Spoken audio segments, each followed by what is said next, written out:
practice today, and we're getting ready for the Raiders. What questions you have? John, we didn't see Lamar out there in practice. Why was he not? Yeah, we had a number of guys that weren't out there. Some personal, some physical. So injury report comes out Wednesday afternoon. So you'll be better advised on that day regarding all those things. Coach, 2 sacks, 7 quarterback hits against the Chiefs. What'd you think of the pass rush? I thought the pass rush was good. You're rushing Patrick Mahomes. I'm a little disappointed a couple times he got out, but I really haven't seen a game where he hasn't gotten out to some degree to extend plays. I thought we got him a number of times, kept him in the pocket pretty darn well, all in all, pressured him. I felt good about it. Can it be better? Absolutely, it can be better. In some cases with Patrick, just like it's going to be with Gardner Minshew, because they're mobile guys who move around, no one better than Patrick Mahomes. But it's just a matter of just being patient enough to go ahead and wrap him up. Those are the things I think that we can do better, and we talked about that today. When were you notified about this point of emphasis about the formations, and are you satisfied that point made it's not going to be an issue going forward, or how do you approach it? Well, yeah, we had the officials here in the preseason, and we talked to them about it. Ronnie lined up probably closer than he did in the preseason practices, all those times, and then they called him. So we do have data on that. We have tracking data. They get the chips in the shoulder pads. So we know exactly where Ronnie was lined up relative to where their guys were lined up. And I'm not worried about it going forward. I thought Ronnie was in a reasonable position there most all the time. I do think the adjustment that needs to be made is like during the course of the drive. If it's something that you didn't expect and it's totally different than they're calling the games, you got to make the drastic adjustment right away, and we'll talk about it later. And Ronnie actually thought he was doing that. So when you watch the tape, I think what he said bears out. John, after the game, I think some of the players were talking about communication with defense. Can you be more specific about what's going on there? Communication on defense. Our issues on defense were we had a missed assignment, that hurt us. That's something that was really not so much a communication issue, just a volume issue probably as much as anything. We're looking at that really hard. First game of the season in that kind of environment. The other issues were more just the way we played the plays. So I don't think maybe communication was used in kind of a general term. I think the substitution issues were legit, if you want to call those communications, certainly. Probably we had too many substitution groups up, to be honest. I think we were trying to play a lot of different guys and get them in there situationally against a no-huddle team. And we didn't do a great job. They were subbing guys in like at 18 seconds on the play clock and calling their play real quick. So that creates an issue where we put our group in there, and then you got to call the play before the 15-second clock goes off. I think that might have been it. Maybe that was what they were talking about. That was a communication issue, but really more it's kind of a substitution issue. We changed it. We fixed it in the third quarter when we kept our groups on the field, and we didn't have an issue after that. So that's probably what they're talking about. Your brother said yesterday in the locker room that from week 1 to week 2, it's when you make the most progress.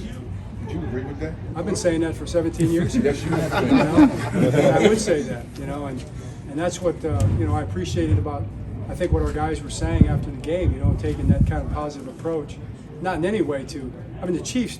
They're a great football team. They won the game because they played the winningest football. They made the fewest mistakes, and that's why they won the game. And those are things that those that get your floor and your ceiling, right? The ceiling. How high is the ceiling? How high is the floor? How low is the ceiling? How low is the floor? You want to always raise the floor.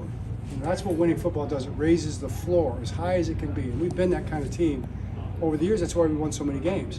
And I think the Chiefs' floor was higher in that game than our game was. And ultimately, that was probably the difference in the game. So those are the things I think we can do this week. We can raise that floor up quite high. I'm not too worried about our ceiling.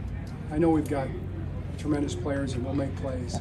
But I want to see that floor come up a little bit and play a little more that way between week 1 and week 2. John, just to follow up on that, in terms of some of the things you just highlighted, was that attributable to some of their success in the middle of the field? It seemed like they were particularly successful there, if you will. They had some crossing routes back. If you want to know the details of it, we got quarters coverage in the backside. They were on speed from bunch splits back to the quarter side, and they were leveraging the underneath defense a couple times, especially early in the game. We cleaned it up. We changed which side we were rolling the coverage to, and it cleaned it up. So you do make those adjustments during the course of the game. you're playing a team that game plans really well, and had a whole off season to game plan us. You know, so they came up with a couple, probably 3 good ideas that were good. The nice thing about it is you play that team the first week, you see the stuff that other people might see too. Probably not, because they're probably the best in the business at that. So I feel kind of good about that. I thought we adjusted during the game on those things pretty well, things we hadn't seen before. John, people talk about the formation stuff, about consistency, and I read some stuff over the weekend that the concern would be different officiating crews may call it different.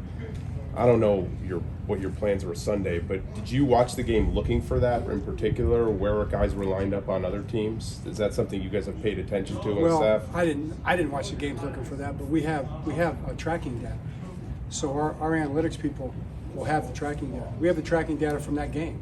We know exactly where the Chiefs tackles were lined up and exactly where ours were lined up. So we know. And if someone wants to do that, maybe our guys will do that. It's probably a good idea. I haven't sent it to you, to the league, and you'll have it. It's public information, as far as I know. If it's not, I'm sure we'll get a memo from the league on that.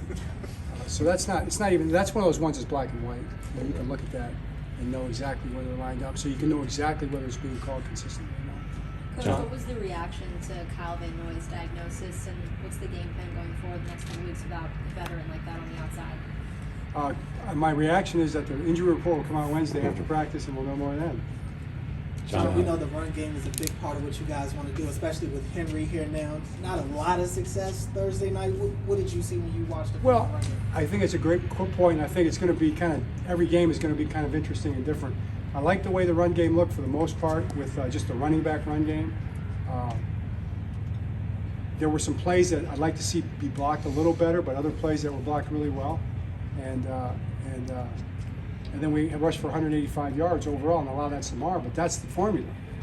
The formula is all the guys together. It's not just the one guy.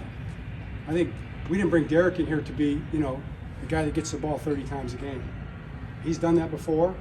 That's really not the plan. The plan is Derek, Lamar, Mark, Isaiah, Zay, Bate, Nelly. That's kind of the plan in this offense going forward. So I think that evaluation will be best made, over the course of the season. And I'm very confident there's going to be games where Derek's going to go for 100 plus or more, and you're going to be asking me why Isaiah only got 2 catches. That's probably going to happen during the course of the season, and that's going to be good for us. That's what we want to be. We want to be unpredictable that way. Yeah, and where does the game take us? As we get into the game. Maybe John, I guess along those lines, one of the things you were hearing from pundits on Friday was, are the Ravens kind of searching for an I appreciate the pundit the pundits, term. yeah. Thank you. Are they searching for an offensive identity? And I mean, you were sort of just touching on that. I mean, do you feel like you're maybe going to have a different offensive identity week to week to some degree? Or? Well, I mean, you're going to use your different weapons week to week. I feel like an offensive identity is definitely something that you develop over the course of time. We've had a lot of iterations of offensive identities over the years, especially since Lamar's been here. But they do start with your quarterback. If you look at the Chiefs, it definitely starts with Patrick. They're probably more established with that right now with their guys that they have. But Pacheco gets the ball. Where was Kels? Didn't get the ball as many times in this game. So it's just going to be game to game like that in any good offense. John, obviously a lot of kudos for Justice Hill on those last 2 plays, blocking Chris Jones 1-on-1. I guess first of all, was that what was supposed to happen execution-wise, and second of all, just what did you kind of see from Justice? I showed the guys those 2 plays. I thought Justice was amazing. I give him all the credit in the world. That was one of those ones with the crowd noise. We wanted to go to a base 6-man protection and fan our tackles, but we didn't get to it with the crowd noise. Maybe that's a communication thing on offense that we would have liked to have had. And I think in that protection, Justice made the adjustment. He was expecting the tackle to fan probably, but then the tackle didn't fan, and there he was with number 95 right in front of him. And I thought he did a pretty darn good job given the circumstances. So that's part of the communication. When you're up there and you're looking for blitz or no blitz and those kind of things, and you check your protections to that kind of stuff, you've got to work through those things. John, you had Roger Rosengarten in for a couple series in the first half. Are you guys pretty committed to giving him more game action, finding opportunities for him to play a little right tackle? Yeah, I think this would be smart. He's a talented player. It would be smart to develop him, as we go. You got the veteran guy, Pat McCarty's, I think is about as solid of a player as you're ever going to see. Knows what he's doing, trustworthy, been there before. That environment, Pat was Pat was what we thought was the best there, and I think going forward. But also, Roger is an up-and-coming player, and we want to make sure that we keep giving him opportunities to grow. John, along those lines, you know, earlier we were talking about progress from week 1 to week 2. It happens for all players. How much of that progress do you want to see on that offensive line, you know, among everybody? And I guess from a chemistry How much? I'd like to see it be 10 million times better. That's what I want. But you think it'll be 10 million times better?